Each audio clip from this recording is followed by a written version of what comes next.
Hi, everyone. I'm Matthew DeSantis. And I'm Kaylie Shapiro. And let's go back to Kaylie. Hi, everyone. Welcome to this preview of Saturday's Santa Ynez and San Vicente stakes taking place at Santa Anita. That's a lot of S's. It is cold and flu season, my friends, so make sure to take that Advil, cold and sinus, the Theraflu, the Dayquil, the NyQuil. It is reaping havoc up here in New York. But listen, out in Southern California, it's a lot nicer. The rain has finally stopped. There's some great racing taking place at Santa Anita. Kaylie, I know you were excited last week, but then a couple of days got postponed. And we got a couple of nice races, though, on Saturday where we get to see some potential Oaks and maybe even Derby contenders for Bob Baffert in particular. Definitely. Lots of rain out in California, but really excited to watch the races this Saturday and two pretty nice fields. So excited to talk about them. They may be short, but they are the right five horses in each field. Good star power, exactly. We'll say. Yes, absolutely. Agreed with you there. Listen, if you're not playing on NYRA Bets already, make sure to use the promo code BONUS200 to get up to a $200 deposit match bonus. Make sure to use that promo code BONUS200 today. Well, listen, when we talk about Southern California, we have a couple of really good friends out there, Ryan Anderson, Jackson Muniz, and we wanted to invite them on. Ryan decided to skip the country. He went to Costa Rica to avoid coming on with us, but we were able to get Jackson to come on. Jackson, thank you so much for coming on, my friend, and talking a little SoCal racing with us, and hope you're staying dry out there. Yeah, of course. Thanks for having me on, guys. Always love joining you. And I think Ryan got so afraid of the rain. He was so not used to what was going on with the weather. He had to flee the country for a couple of weeks and wait for that to subside. So that's what he's doing over there. But like you guys said, some good racing this weekend. Yeah, absolutely. So listen, it's a lot of fun. Really, you guys have several very nice days of racing. Thursday's a real nice day with a couple of stakes races on the turf, and you got nice racing Friday, Saturday, Sunday. So great to see a slate of full racing and nice weather out there in Southern California. And, I know you're maybe not right by the track, but give the folks a little sense of just because I think sometimes you go, well, it rains every day in Saratoga. It feels like, why are we canceling racing? But you guys got a lot out there. Yeah, it was significant. I think a couple days in a row. I know one day they got like 5 or 6 inches of one day, which is, that's unheard of out here. Yeah. It was consecutive days of racing, and they were not going to be on the turf. I know the weather over the weekend was sunny, but there was no way they were going to run the grass those days. The card was going to be decimated, so they made the right decision to postpone it. And as you guys kind of alluded to, there's Thursday and Friday are the makeup cards, and they're pretty damn good. I'm going out there tomorrow, really excited for it because there's full card of 10 races and really good fields. Yeah, absolutely. No, it's great to see. So listen, we're going to talk about the 2 races that are taking place on Saturday, the 2 stakes races that are part of the early pick 5 sequence. Race 3 is the Santa Ynez. That is obviously a rescheduled race for the 3-year-old fillies. It is a Kentucky Oaks prep race with points on the line. On the boys' side, you have race number 5, which is the San Vicente, 7 furlong distance as well. And that one, not officially a Kentucky Derby prep race, but might have some future considerations for the road to the Kentucky Derby as it goes through Southern California. But let's dive into the Santa Ynez first. This is a 5-horse field, and it is highlighted by your morning line favorite, the number 5 Explora, who's coming back from a runner-up finish. I thought a very valiant runner-up finish in that Breeders' Cup Juvenile Fillies. And she is going to be the horse to beat in here, but Bob Baffert's got a couple of other runners, Bottle of Rouge, Hamika, but you have Lawali and Rivera as well. It's a nice field of 5, actually. And Jackson, you're the guest, so we'll kind of kick things off with you. What are your thoughts on this one, and how did you approach it? Yeah, definitely have to start with Explora, right? She was the runner-up in the Breeders' Cup Juvenile Fillies. She was actually favored in that race, and as you said, she ran very well in there. There's no shame in finishing second to Super Cordor, who got loose in that race. I think she's supposed to win in this spot. She drew well on the outside. She is speedy. She's run the fastest numbers in the race. I just don't see how she doesn't get a very good trip against this group. We know she can handle 7 furlongs, and I got to say, she seems to have turned a corner in the mornings. I remember before the Breeders' Cup, she was working well, but I think watching her most couple of recent work, she seems to be really picking it up. I mean, she's been trouncing workmates in the morning, so I think she's coming into this race the right way. I think she's probably going to win. It's not super exciting at 3-5, but seems like a good stepping stone for her to get something to later in the spring and get her on the road to the Kentucky Oaks. Yeah, certainly. I mean, that's great to hear about how she's been looking in the mornings for sure. And yeah, listen, all 3 of us went the same direction with her as our top selection. it's hard to get around her. And, she was a filly, Kaylie, you were a big fan of going into that Breeders' Cup Juvenile Fillies, understandably so. And like we were saying, ran a good race that day. Definitely. And I don't think that the Oaks is completely out of the question for her. I mean, no, not at all. Yeah. Not at all. I mean, she did get a mile and a 16th, but I will say 7 furlongs, I'd say she's pretty much a lock in this race. I mean, she draws to the far outside of the field. She should get the perfect trip here, and a filly that's able to rate but also can go for the lead as well. I'd imagine she rates here, and that's probably her most ideal trip, but I found it to be pretty difficult to get around this one, and you can see Bob's go-to guy is riding her as well. Absolutely. And we should mention a horse that beat her actually at 7 furlongs a few races back, and that is Bottle of Rouge. It's, listen, out here on the East Coast, we always have the other Chad. Out in California, you guys got the other Bob Jackson, and that's where you went with your second choice was Bottle of Rouge. This one's owned by Jill Baffert, Bob's wife, and Big Money Mike Smith is back aboard. She's a nice horse, but it feels like Explora is going to need to regress a little bit, and Bottle of Rouge might need to run her best race to get the best of her again. Agree. And I know she does have the victory over Explora in the Del Mar Debutante, but she also got really good trip that day. The pace really set up for her to beat Explora. Explora had to work for it and ran well to finish second, but I do think Bottle of Rouge was okay in that spot. The problem is she came back and ran she ran pretty poorly in the Breeders' Cup Juvenile Fillies. I don't really think she ever really picked up her feet. Don't know really what happened. Maybe she just doesn't want to go the 2 turns. I will say I do remember going into the Breeders' Cup and really throughout the summer, she was never a good workhorse in the morning, which is kind of why she was such a big price when she won the Grade 1. She's another one that seems to have really picked it up in the morning. I mean, it's a huge difference from what we saw prior to the Breeders' Cup coming into this race. I mean, she's really turned it around. Is that going to translate to the afternoons? Maybe, maybe not. But I think she does seem like the obvious alternative in this race. And again, she's a second choice. That's not exactly groundbreaking news. Yeah, I know. She's a nice horse that it is really consistent. In terms of, you look at the buyer speed figures, has been running those mid to high 70s basically every single time out. So you know what you're going to get with her. Like you said, if she turned the corner in the mornings, maybe that translates into the afternoon. And listen, Mike Smith is always dangerous. And, when it's one of Jill's horses, I think you got to take it seriously. Definitely. She has really good works coming into this, pretty steady works. And you love to see that coming into the race. Obviously, you have Explora, who's kind of working lights out compared to this one, but I think she more than fits to pick up second here, and definitely cutting back to 7 furlongs again. You'd imagine she runs just as well as she did in that Grade 1. And I agree with Jackson. I'd imagine 2 turns is just not for her. And that's why we saw her regress a little bit in the Breeders' Cup. Yeah. Listen, a Vino Rosso out of a Bluegrass Cat mare, it would seem like maybe a mile is the max there. A horse that I like a little bit, and Kaylie, you have 4th, and or 3rd, I should say, and Jackson, you do as well, is the number 4 Rivera. This is one coming out of a victory in the Santa Ynez, so showed the ability to win going 7 furlongs. John Sadler, Hector Barrios up. It's a Lexingtonian, rather young sire, not very proven necessarily, and feels a little bit like Bottle of Rouge in terms of like kind of runs around the same figures. Did have that one blip and did have the lowest speed figure at Santa Anita. So maybe it is an issue if she likes the, where the turf meets the, now I'm bobbling it up. The turf meets the surf at Del Mar rather than Santa Anita. But I thought she was at least a little bit interesting and a little bit of a price just to throw in an exacta if I'm going to do a straight exacta in this race or something like that. But at Jackson, interested in your thoughts on Rivera as a potential selection.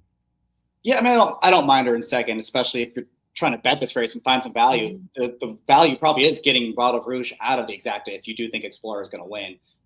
As far as Rivera, I'm just not a huge fan of her in the race she comes out of. I don't think Kamiko wants to run more than 6 furlongs. And Rivera got just a perfect trip to beat her that day and didn't exactly pull away from her in the stretch. Now, again, these are still lightly raced 2-year-olds. They can always improve in a hurry. But based on what we've seen so far, I can't really make a case for her to win this race. Yeah, no, hard to make a case for a victory. I mean, she's got versatility to be able to sit a little off the pace. So, if for some reason things get a little too hot up front or, everybody's fighting for the lead, which I don't think is going to be the case because Bottle of Rouge kind of comes from off the pace and Lawali comes from off the pace too. So it's hard for me to think that Explora and Hamika, the 2 stablemates, are going to burn each other up front. And so, might not set up, but I thought she's an honest runner, Kaylie. And I thought one that, like I said, you have third, I have second. So, promising, but maybe not quite in the same class as Explora. Yeah, I like Rivera a lot more than I like Hamika. I'd agree with Jackson. I mean, Hamika to me is kind of a notch below in terms of the Baffert fillies. Yeah. I mean, she's the weak link in here for the Baffert. So if you're trying to throw a price in, Rivera is definitely the filly to do so with. And I also thought it was a little bit interesting that Hector Barrios ends up on her for the first time ever. I mean, Baffert's using Hector Barrios in the other race for the boys. Yeah. And he's not using him here. So I do wonder if, Hector Barrios preferred to ride Rivera here rather than the third Baffert like he's doing in the other race. I also thought that was interesting. And I landed on her in third here. I think that she fits really well. And while I didn't love her victory last time out, it definitely fits in with this group. Yeah, I think fits in particularly underneath with this group. And then a horse that I'll just very quickly mention is the number 2, Lawali. She comes from a little further off the pace. Disappointing in that Breeders' Cup Juvenile Fillies, kind of faded. She was a horse that I thought maybe had a little bit of an interest as a long shot in that race and didn't really pan out for trainer Mark Glatt. Umberto Rispoli takes over the ride. The blinkers are coming on, which I'm hoping kind of gets her a little bit more involved in the early going of this race. Maybe she just doesn't want 2 turns. The cut back to 7, and maybe that kind of helps perk things up, and a little bit of a makeover package with the cutback in distance and the equipment change. The biggest price on the board at 8-1. We'll see. I just thought she's worth mentioning at the very least as a horse. If you're filling out, really just maybe a trifecta in this race, maybe a horse again. If you, like Jackson said, if you're trying to get Bottle of Rouge out of the picture, maybe another one to consider, because I think we're all out on Hamika at 7 furlongs. When she cuts back to 6, maybe, but at 7, not a fan. So that's how we see the Santa Ynez. But let's go to the boys and the San Vicente grade 2 going 7 furlongs as well. A field of 5. Your morning line favorite is the number 3 Buetane. Jackson, interested in your thoughts on this race, maybe as a whole. Feels like Buetane might have big things lined up for the rest of his 3-year-old year, based largely upon the $1.15 million price tag. But it feels like maybe if you're going to try to beat the horse, this might be the race to do it. Yeah, I agree. I'm very curious to see what he does, what Buetane does in this spot, because I don't really know what to expect from him, because I don't know what to make of that race at Saratoga, because I know he finished second, and he was second to Ted Noffey, who is going to be the 2-year-old champion, of course. But it wasn't like he was really a threat to him. Like, he got beat 8 lengths. And my question is, was he just second best of a bad group behind them? If he was 4th beating 8 lengths, 5th beating 8 lengths, would he really be 6-5 in this group against this group? Like, I don't know. And I don't know where he's been since then. I just have questions about him. I am not going to be surprised at all if he shows up at the big race and runs up the screen. I just think, as you kind of said, if you are going to try to beat him, this feels like a pretty good spot to do it. And he's got a really fast rival drawn to his outside, and Acknowledge Me Please, who in his 2 sprints has been very, very fast, runs very strong speed figures. I mean, if you're a 2-year-old running an 80 buyer in the middle of June, that is quick. And then he also missed some time, came back and got a 93 buyer when he won and beat a Bob Baffert trainee. So very, very fast horse. They tried the low style futurity. It was an interesting ride. I thought I'd be curious to hear what you guys said, because he broke like a shot, went straight to the front, and then they decided, no, we're going to take back and take him off of his game, and we're going to rate. And then he just didn't run a step. So I don't know if he didn't like the rating. I don't know if he didn't like low sal, which can be a very tricky racetrack. I don't know if he didn't like the distance. I do know he's going back to what he does want to do, which is the 7 furlongs, go to the front, break the other speed, and see how far he can take this field. So I think if you're going to get Acknowledge Me Please at double the price of Buetane, it feels like a pretty good bet. Yeah, I can't argue with that. And yeah, that was an interesting ride in the low sal futurity, because I think you and I both thought, well, this is a horse that'll be up on the lead. When we previewed that race, we said, oh, well, he's going to be leading him into the first turn. That's pretty obvious. And then I had to do a double take. I said, wait, is that Joel Rosario riding? Like, what's going on? We're rating speed back to last, and I was just, it made no sense at all. And I was just kind of baffled by that. And I understand it's a Buchero. Maybe you want to rate to try to see, can you get the distance? Because Bucheros are generally speaking a little bit better at sprinting. And that was always a little bit of an issue that you thought you had with the horse. But Kaylie, now he cuts back to 7 furlongs. And, he's a nice horse. And, but you ultimately went with Buetane as your top selection in this race. We got to see this horse up close and in person in the Hopeful. Very impressive. Did finish second to Ted Noffey and has not been seen since, which is a little surprising as it is the law. And a lot of expectations, obviously, here for Zidane Racing. Yeah, I really like this horse, actually. I'm pretty happy he's 6-5. I thought he would have been a little shorter than that. Yeah. But I do agree. I mean, if you are going to try to beat him, now's the time. I'm just not going to try to beat him because I'm going to try to use a horse that's a decent price right underneath the number one, who I'm pretty sure is 5-1 on the morning line. So going to try to get some value there with the number one. But Buetane, I mean, a horse that we got a good look at in person and definitely impressed me physically. I think this is the perfect distance for him. But I do imagine, I mean, I know that he was beat by 8 lengths by Ted Noffey, and that's a very valid thing to bring up. But just seeing the way that he continued to run on, even though he was already so badly beaten, I mean, I wasn't that discouraged seeing that. I know he was beaten by a lot, but he had to ship out for the race. It was a grade 1. And I do think that it speaks to this horse's ability and expectations that Baffert even shipped him out for that grade 1 at Saratoga. So that definitely says something. And I do think, 7 furlongs is a good distance for this one. And I'd imagine that he's working lights out, as you can see, based on his work patterns leading into this. He's definitely the horse to beat. So I went with him here, but I will say I did think about the number one for a decent amount of time. And Baffert obviously has, I mean, really good stats with last out maiden winners that he puts in graded stakes from a sample size of like 85. He's 36%. So that's a little bit interesting. Hector Barrios riding. I like that. Like I was saying before, I think it's pretty interesting that he ends up on this horse. And it's a horse that's well-bred as well, definitely has some expectations and is working pretty well coming into this. I mean, 59-4, the last work coming into this. So I'd imagine that this horse is ready to go. And, one that I was a little hesitant to take on top because Buetane, more class tested, has a bit more experience, but one that's a bit interesting.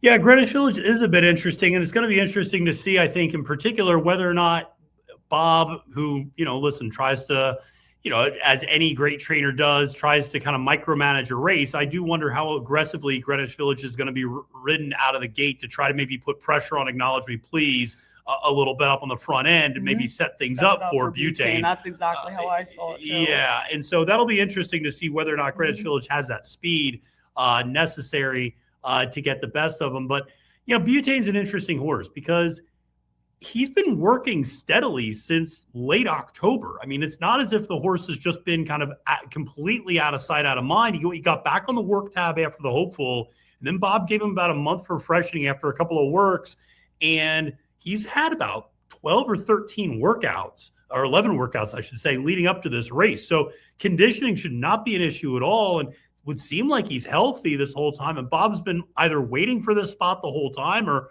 just not really finding the right spot to put his horses in terms of maybe not having to want them to run against each other, or maybe thinking he's going to be best at 7. We're not going to put him in something like the Low South Futurity, et cetera. So it's going to be interesting to see. Maybe he thinks he is a step below a horse like Litmus Test or Blacksmith in that regard out west. But listen, a lot of expectations there. It'll be fun to see him back on the track for sure. Listen, Acknowledge Me Please, very good horse.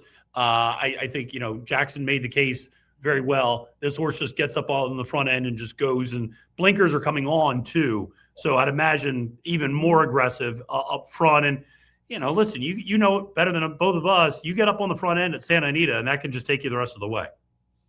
Yeah, and especially against these Bafferts, that's their game. They want to go to the front too. So if you're able to get them off of their game, that's all the more reason to, send that horse to the front. And I want to circle back to what you guys talked about with Buetane shipping out to Saratoga, because I kind of took that as more of a negative, because I know Bob really wants to win the Del Mar Futurity, and I think he targets his better prospects for that race. I kind of took it as more of a negative, I guess you could say, that he shipped this horse over to Saratoga, that maybe this is more one of his second-tier horses. Interesting. And to be fair, that race, you kind of alluded to it, outside of Ted Noffey, has not come back particularly strong. When you look at the rest of that hopeful field, I mean, Soldier and Diplomat came back to win a big-time allowance race, but then, ran third in the Kentucky Jockey Club, was fine. but a lot of other disappointments in that race. I mean, a horse like Romeo, who was a $1.7 million sale right before that race, has not run since. Curtain Call hasn't really done much since then. Flying Hawaiian, AI, these are horses that, are going to be forgotten in the pages of history, I have a feeling. And so it's one of those where, Ted Noffey was so impressive that day, obviously has gone on to win 2 more grade 1 since then. And as you mentioned, will be champion 2-year-old male. But outside of that, it wasn't a ton in that race. And so, yeah, I mean, it could have been something where Bob kind of was looking at what that race was coming up at and thought, hey, this might be a softer spot to send Buetane to anyway, early in his 2-year-old year, maybe try to steal a grade 1. Going to be interesting. I want to bring up one horse that I like a little bit, which is the number 2, So Happy. This is the last out maiden winner. I think it's telling that Mike Smith stays aboard rather than riding any of Bob's horses, either of Bob's horses in this race. And obviously, it was probably going to be more on Greenwich Village than obviously Buetane. But I just think it's nice to see Mike back aboard with this one. This one looked, I thought, impressive in debut, going 6.5 at Del Mar to Run Happy out of a Blame Mare. I think what we're going to get is one-turn horse here. And I just thought this one was, has the ability to sit off the pace, was super professional in that debut. If Acknowledge Me Please in Greenwich Village go a little too fast up front and maybe try to wear each other out, I thought this one could sit kind of an ideal trip, very similar to Buetane, and maybe Fires, as it's a little bit more fresh than Buetane is. So I just thought So Happy, again, if you're going to try to play around with exactas, something like that, maybe you try to go with a horse that maybe could get overlooked on the board as the only non-Doug O'Neill, Bob Baffert horse in the race. So we'll see. But it's going to be interesting. And Jackson, I'm curious, you're out there, you kind of have your pulse on Southern California racing. Kaylie and I have talked a lot about, the road to the Derby and Oaks, obviously. How much of it is, how much is Bob really gearing up for things this year? And is a horse like Litmus Test kind of his best bet, you think, in the Derby moving forward? It's been interesting so far this year. I don't think Bob really knows what he has yet, because we obviously saw what happened in the Breeders' Cup, and his horses, they ran okay, but they were no match for Ted. Litmus Test came back and won at Low Style, but Low Style for Terry has always been kind of a tricky race. That racetrack form doesn't necessarily translate over to other tracks, as we've seen with Litmus Test, for example. So I think Bob's still trying to figure it out himself about what he has. He obviously has the numbers. I think we're going to see maybe a new one that hasn't debuted yet, or even one of these horses really step up into their 3-year-old season as they get more experience, more races into them. But no doubt it runs through Bob Baffert as of right now. Yes. Southern California racing will run through Bob Baffert on the road to the Kentucky Derby for sure. But Jackson, let the good folks know what you have going on out there, because you and Ryan are always making a lot of content. You're doing a bunch of stuff. You're winning contests, I see, left and right. You're doing well. So let the folks know what you're up to. Yeah, did okay with the contest. Won a contest about 20 minutes ago, so pretty happy with that. Excellent. As far as the content goes, Brian and I are doing the Gallop out over on YouTube. We're also on In the Money now, which is new over the last couple months. So check us out in the Money page as well. I think Jonathan Kitchen's on there all the time too from NYRA. Yep. So a lot of content over there. Also on the HHH Racing podcast 2 or 3 times a week now. So a lot of content. Check us out on our socials, X and YouTube as well. So a lot of fun racing stuff. And this is a fun time of the year. I love the Derby prep season. It's finally kicking into gear right around now. It does feel like it's very real, and we're about the calendar is about to change, not in terms of the year, but in terms of suddenly the 20-point preps starting this next week with the Lecomte and things like that. And that's when it really starts to, I feel, kind of kick into high gear, when it's like, okay, now a winner in that race, it's not an automatic that they're in the Derby, but you get 20 points towards the Derby and you're in a really good position to only have to pick up maybe a minor award the rest of the way, and you're in the starting gate. So horses that we have to start paying attention to, should be a lot of fun. Kaylie, we're stuck here in very cold New York, and I don't know what's the temperature out there in California, Jackson? 67-ish. All right, that's going to be that's the end of that. Yeah, very good. Yeah. All right. Well, now that Kaylie and I are both upset with you, as we're stuck here in about 23, but it's by the way, it's sweltering at Aqueduct today. We're at Aqueduct right now for no reason whatsoever. So always a fun way places to be. That's what I say. So Jackson, thank you again so much. Really appreciate you helping us out here with these races. Should be a lot of fun this weekend. Make sure to check out all of Jackson's content, and make sure to press that like and subscribe button on NYRA Bets YouTube as well. For Jackson Muniz and Kaylie Shapiro, my name is Matthew DeSantis. Wishing you a great and prosperous day at the races. And reminding you, friends, it's now post time.